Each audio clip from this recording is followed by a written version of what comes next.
The creepy mythology of Yeezus. Yeezus is Kanye West's sixth studio album that dropped in 2013.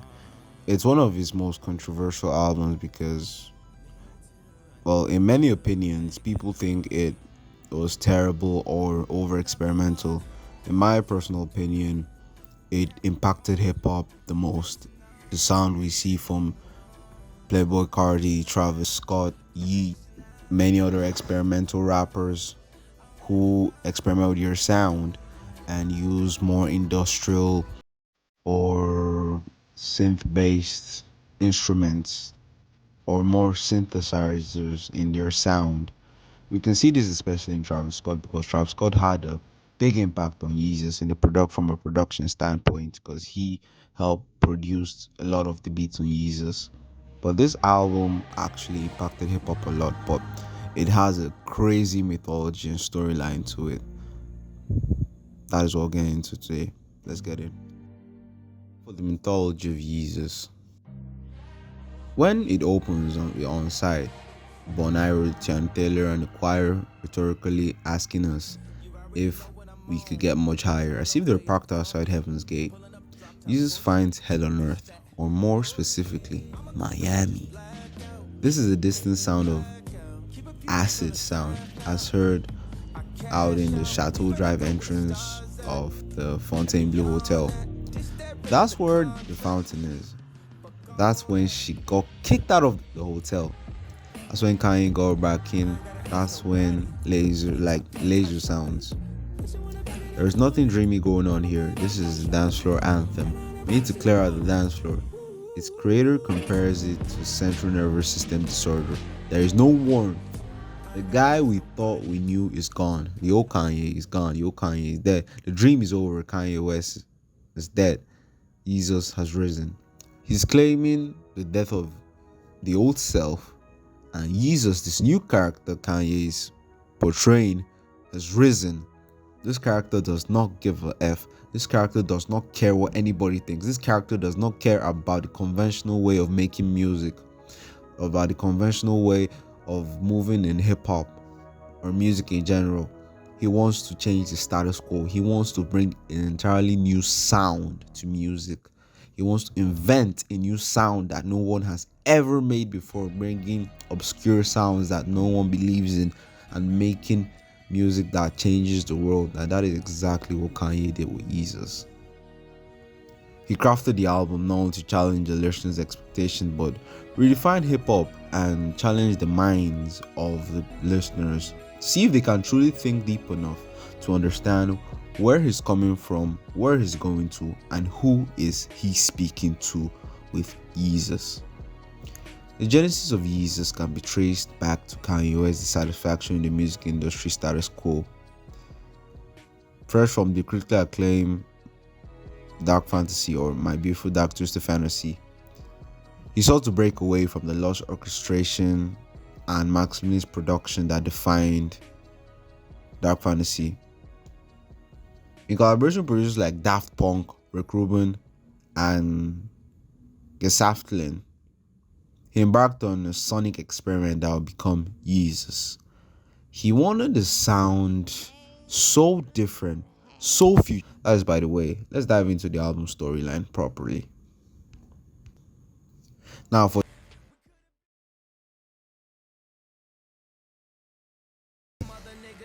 that fell through, or bad negotiations, or bad payments to him because of his race or where he comes from, the industry doesn't want to pay him fully. On Yeezus, Kanye hates the industry like this. Imagine what it's like to get inside the VIP room of your industry, only to find out that there's a room behind that room remains off limits to people like you, to black people. And there's always a room like that. And that first plateau celebrity exists in part to corral you and keep you away from the real levels of power. I won't go in depth to what exactly he's talking about because that would lead to demonetized topics, which I will not really touch. But I can give you a hint with he's talking about who holds the real power in the music industry, who holds the real power, the real money. the main labels who will not be mentioned, who have the real money, real exactly in power, who tell people of Kanye's caliber or people that of the black people in general that you're this, you are just to dance and sing. You will never own anything and you'll never be in real power. You never have ownership. Ownership is very, very powerful in the music industry. And without ownership, you don't make any real money. You may get famous, but you have zero money. And Kanye wanted ownership. And that is why Yeezus is so rebellious and so raw. And it's a big middle finger to the industry in general. But it's also pushing the needle forward and changing the direction of hip hop forever. This album forever changed hip hop landscape. The arguments presented are divided into three: black skinheads, I am God, new slaves. Black skinheads, we can divide it in the light of 5% nation and explore the ways it unsettles racial stereotypes and norms, ending by signifying self-proclaimed divinity, a supreme status, God, then embodiment in relation to blackness. Perhaps Kanye was venting in his anger and rage with perceptions of his black body as a threat being displayed in comments about King Kong and Middle America. The words Kill King Kong also formed the alteration KKK. This is no coincidence. Kanye is very detailed, and there's a play on words for race, particularly the racism that culminates in the devaluation of black bodies in general. Claiming I'm overreacting like them black kids in Chirac, bitch. That Kanye focus on the body foreshadows what is to come. Jesus is Kanye's focus on his blackness, and that blackness is divine, essentially from God, when he says, I am a God. In addition, his body is the locus of his divine incarnation.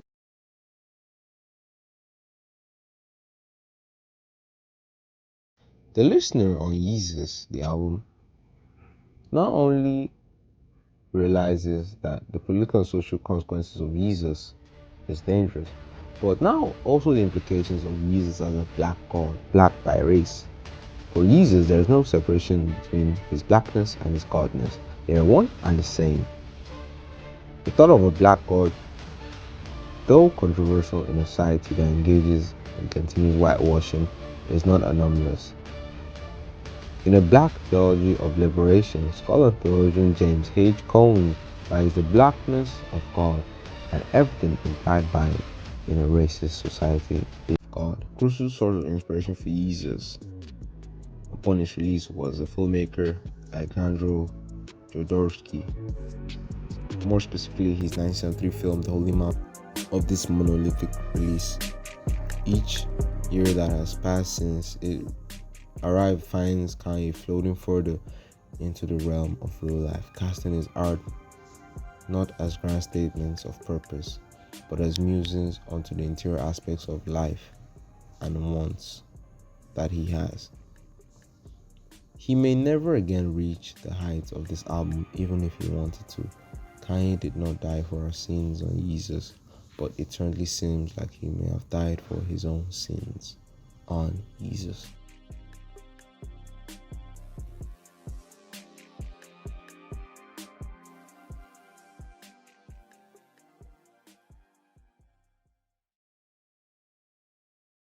It's funny because another friend of mine, popular artist, played me their album right like the day after we were done working on the Kanye thing, and it was hard for me to listen to, like hard for me to know how I felt about it because it just sounded like regular music. Right. You know, like it sounded right. Your brain had been like reoriented. Yeah. By... So like now that's like I can't even tell if it's good or not because it just seems so ordinary, even though it may be incredible. Yeah. So in that moment, I've just been a little submerged in it. How did Kanye come to you? How did the record come to you? He called me up. I'd just finished working in the studio for about 2 months on different things, and I was really getting ready to go away on vacation for a couple of weeks. And he called up and said, "Can I just come play my album?" And I said, "Sure." I always like to hear what he's working on. And he came over and we listened. And I thought, a finished album was what we were going to listen to. And where was this here, or was it at your house? At your house. At my house. And he came over, and it was we listened to probably 3.5 hours of works in progress, like a lot of stuff. So it was like really a rough sketch of a lot of music. And I remember just thinking, it just seems like it's like these are cool things, but it's a long ways off, and I'm assuming they're going to come out next year. And I said, when you think of finishing up, and he's like, oh well, it's coming out in 5 weeks.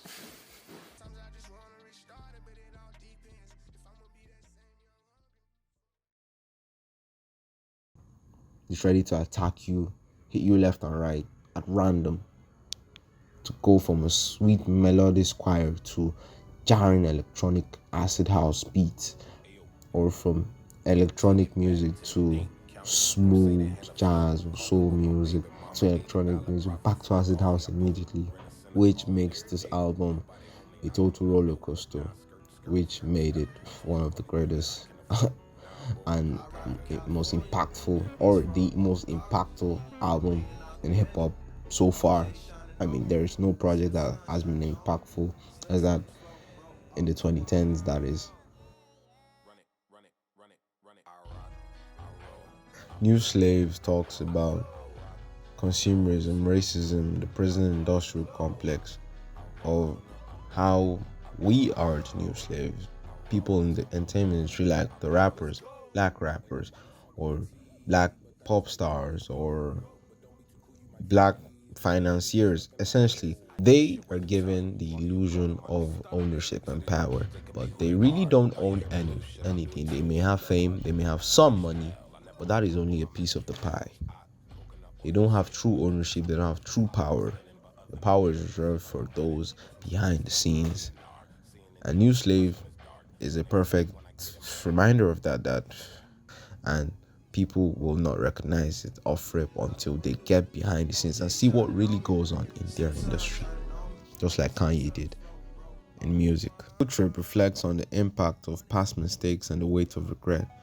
The atmospheric production and Kid Cudi's haunting vocals and the crazy production contribute to the somber atmosphere, offering a moment of reflection within the album's frenetic pace, where Kanye shows his own guilt and feels a sense of regret for some of his actions that may have hurt other people, or may have harmed his friends or family in the wake of his chase for greatness.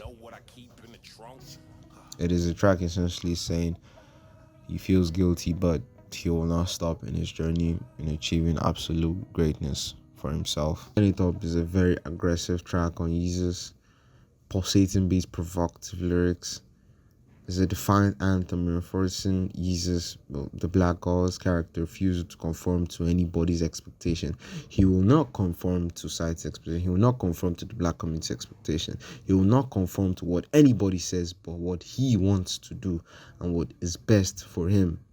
He doesn't care what anybody says. He will not conform to nothing. He will not just sit down and take the rubbish given to him. He will stand up. He will speak his mind unapologetically, and he will say what he wants to say and do what he wants to do. It's a complete rejection to social norms, saying I don't care. It's Kanye's complete and utter rejection for any social norms or any social expectations in order to do what he wants to do.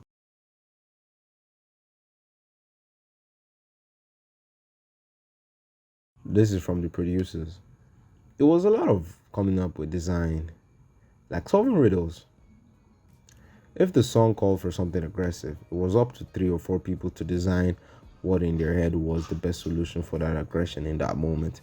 Everyone would approach it in completely different ways, and ultimately it would be edited by Kanye himself in a weird way. He kind of produced it. Not only did he select it, but he stylized it to his own taste. Daft Punk said it was very raw. He was rapping, kind of screaming primarily, actually. Rick Rubin said,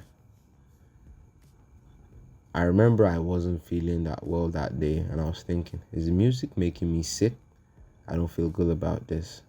Aggressive, raw, primal, sick. All accurate descriptions of YEESUS sound. common thread when assessing Kanye's remarkable run of albums. In each release seems to pivot in a direction where no one knows, but that is exactly where hip hop will go to next.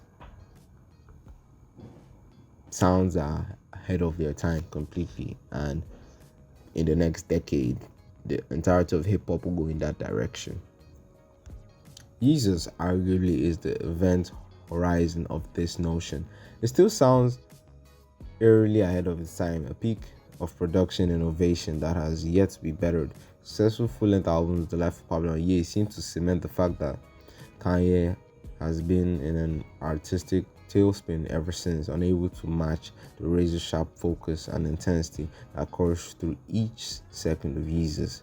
The key element that seems to be missing from his subsequent work is the passion, the rage. Yes, I am here. I'm abrasive, I'm angry, and I'm here to give you music. That is what YEESUS is. YEESUS is a black god. Ready, abrasive, angry. Resentment, the sonic equivalent of spending a party sitting against the wall, fake smile plastered across his face. He doesn't want to be there. He doesn't want to associate himself with anything going on at that place.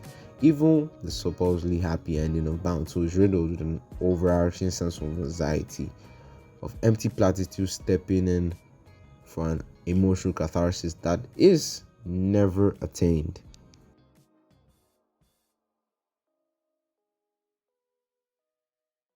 A tidbit: the impact of YEESUS is particularly evident in Travis Scott with Utopia. Utopia draws from Kanye West sonic experimentation. Travis uses the unconventional production techniques, the auto-tuned vocals, the genre blurring soundscapes can be seen paved by YEESUS. The sounds of Playboy Carti, Yeet, and anyone who is more experimental in hip hop directly derives it from YEESUS through production, through aggression, or through just sheer lyricism, or a combination of everything. Kanye West, YEESUS, is a testament to his uncompromising vision and willingness to challenge all social norms, all norms of popular music. The album's conception is characterized by its raw, spontaneous creation, laid the foundation for a sonic journey that explored the complexities of fame, love, societal critique, race, and even just social dynamics in our society today. YEESUS not only left an indelible mark on the music industry, but also influenced a new generation of artists. Travis, Yeats, Playboy, and many other artists. Travis Scott Utopia is serving as a very big example of this as we continue to witness the evolution of hip hop with popular music. YEESUS remains the seminal work that transcends genres and continues to inspire innovation in the ever-changing landscape of musical expression.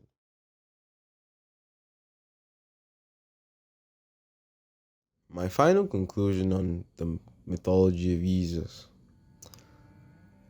YEESUS is a story of a black man who wanted to become a god, who had to journey his way there.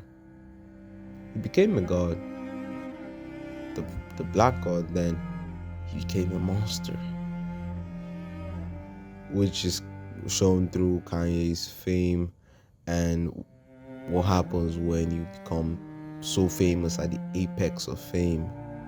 It corrupts your soul to an extent if you don't sonic assault on your ears with raw acid house sound, with the production and the electronic sound.